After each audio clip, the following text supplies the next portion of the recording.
Dahil sa taas ng temperatura ay nasusunog at naaabo ang kawayan. Produktong nabuo mula dito ay hindi lamang pampalasa, kundi isa rin palang gamot kung saan 12 hanggang 14 na oras itong isasalang sa init na umaabot sa 800 degrees Celsius.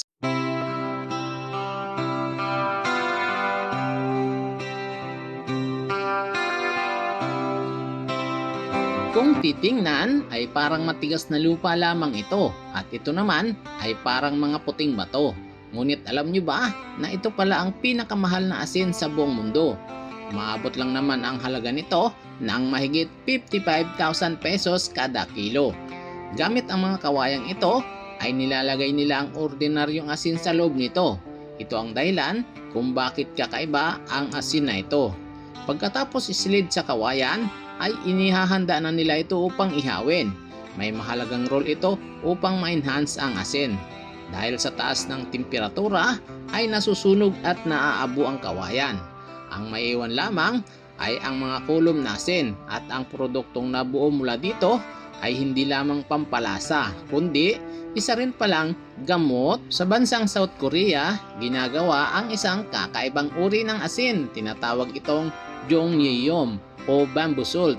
4 na pangunahing materyales ang kailangan para makagawa ng bamboo salt. Una, kawayan na 3 taong gulang ang edad. Pangalawa, sea salt na hinaharvest mula sa west coast ng Korea. Pangatlo, red mountain clay na ginagamit bilang seal. At ang pang-apat, pine wood na magsisilbing panggatong. Dinudurog ng pinong-pino ang asin at inilalagay sa kawayan.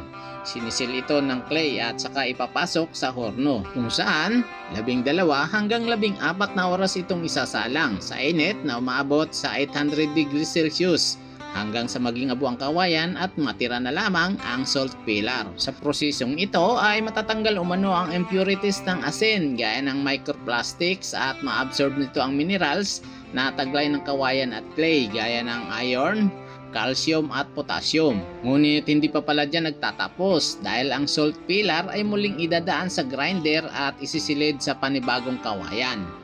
8 beses pang uulitin ang proseso at sa panghuling beses ay tutunawin ito sa temperaturang higit sa 1000 degrees Celsius. Sa sobrang init ay natutunaw ang asin at kawayan at nagiging parang lava. Inilalagay ito sa isang mold kung saan papalamigin ito ng ilang araw. Pagkatapos ay ito na ang itsura. May itim at matigas na parang bato. Mano-mano itong dudurugin ng mga trabahador. Sa malapitan ay kulay purple pala itong 9 times roasted bamboo salt. At ito raw ang may pinakamataas na kalidad. Kakaiba rin daw ang lasa nito na parang egg yolk. Ang presyo ng bamboo salt ay nakadepende kung ilang ulit itong tinusta. Umabot lang naman ang halaga ng 9 times roasted bamboo salt ng mahigit $1,000 o nasa mahigit 57,000 pesos kada kilo. Napakamahal, di ba? Sa Lazada Last Mall naman ay nagbebenta ng 6 times roasted bamboo salt na nagkakahalaga ng 660,000 pesos per 60 grams o nasa mahigit 10,000 pesos kada kilo.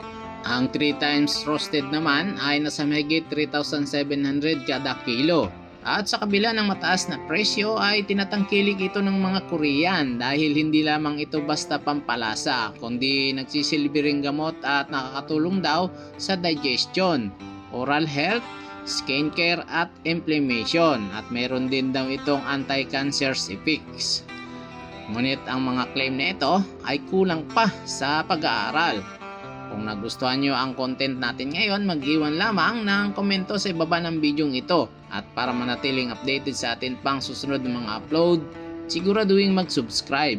I-like na rin ang ating mga videos bilang suporta.